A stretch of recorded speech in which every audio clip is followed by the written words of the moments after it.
These are the last wild jaguars in America, the largest cat in the Western Hemisphere, and right now, they're walking north toward a border wall designed to stop them forever. In November 2025, a remote camera in southern Arizona captured something extraordinary at a desert watering hole. A large male jaguar, his coat marked with rosettes as unique as a human fingerprint, stepped into frame. Researchers at the University of Arizona Wildcat Research and Conservation Center confirmed this was a brand new animal, the fifth different jaguar documented in the state in just 15 years. They named him Cinco. By March and April of 2026, the Center for Biological Diversity released 3 more video clips of Cinco moving through Arizona's Sky Islands, those isolated mountain ranges rising from the desert floor. He wasn't passing through, he was settling in. To understand why a single jaguar on a trail camera matters, you need to understand what was taken from this landscape. Jaguars are the only big cat in the Americas and the third largest cat on Earth. They possess the strongest bite force of any feline. They're powerful swimmers and climbers, and historically they roamed an astonishing range, from Argentina all the way to the Grand Canyon. Historical records place them on the south rim of the Grand Canyon, in the mountains of Southern California, across Arizona, New Mexico, Colorado, Texas, and as far east as Louisiana. They weren't rare visitors, they were residents. So, what happened?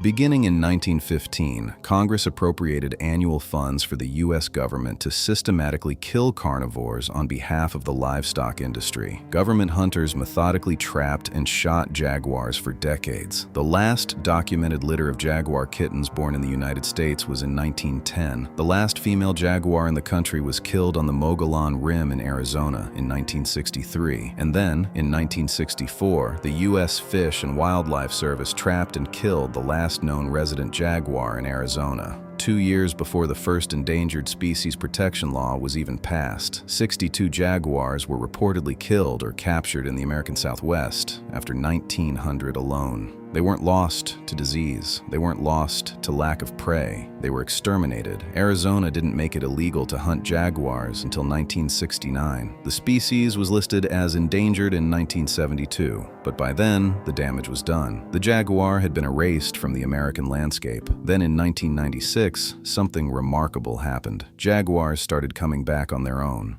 Since that year, at least 9 individual jaguars have been documented in the southwestern United States, all believed to have crossed north from breeding populations in the Mexican state of Sonora, where roughly 200 jaguars live at the Northern Jaguar Reserve and surrounding areas.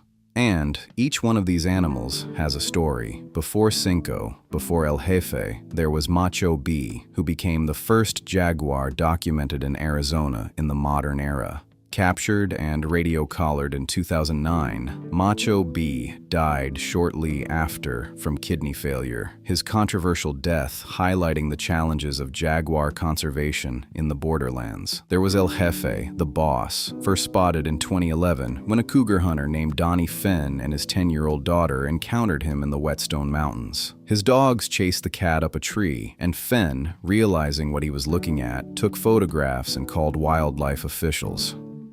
El Jefe became a celebrity, named by students at a Tucson middle school. He was the only confirmed wild jaguar in the United States for years, and when he vanished from Arizona in 2015, people feared the worst. Then, 7 years later, in 2022, he was photographed alive in central Sonora, Mexico. He'd gone home and then crossed back into the U.S. again in 2023.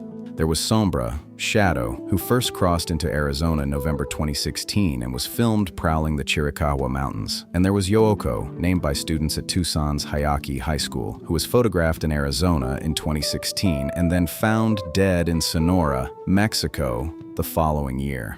One of the most powerful stories belongs to Oshad New Kudam, whose name was given by members of the Tohono O'odham Nation. It means jaguar protector in the O'odham language.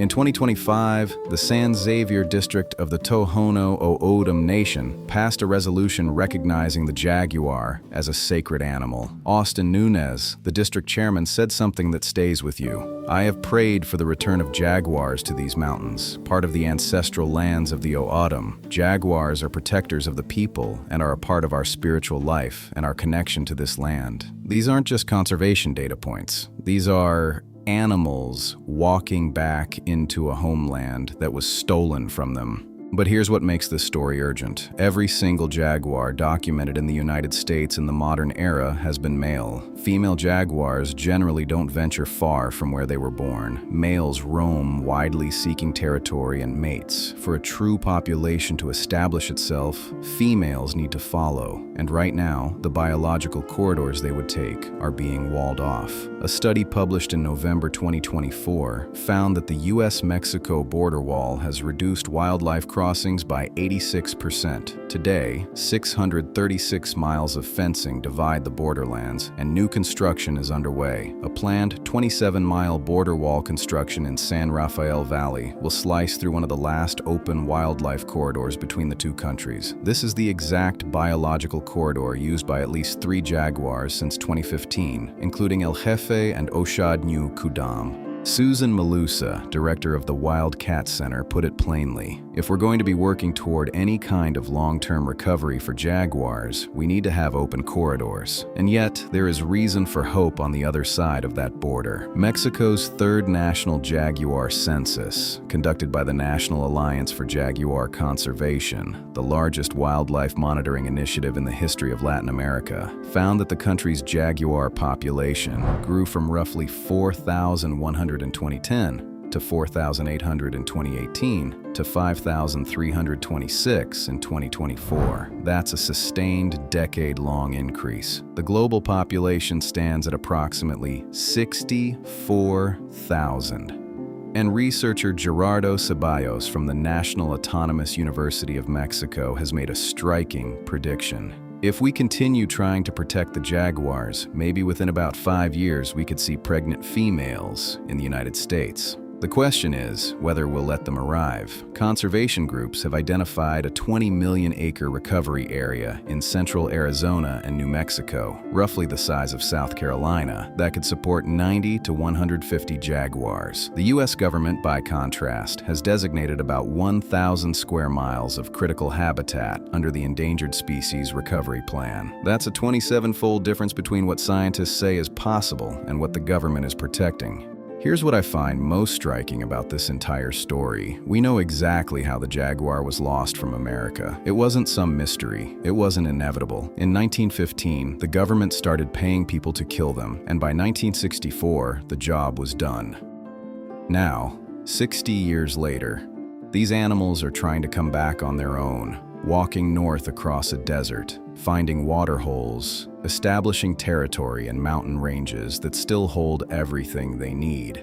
As Susan Malusa said after Cinco was documented, "This is not a random detection. It is part of a long-term pattern. 5 jaguars in 15 years, more than 240 sightings, each one a male, each one alone, each one an emissary from a recovering population just over the border, testing whether the country that exterminated his kind might finally make room. The last wild jaguars in America are walking north. The only question left is whether we'll let them stay."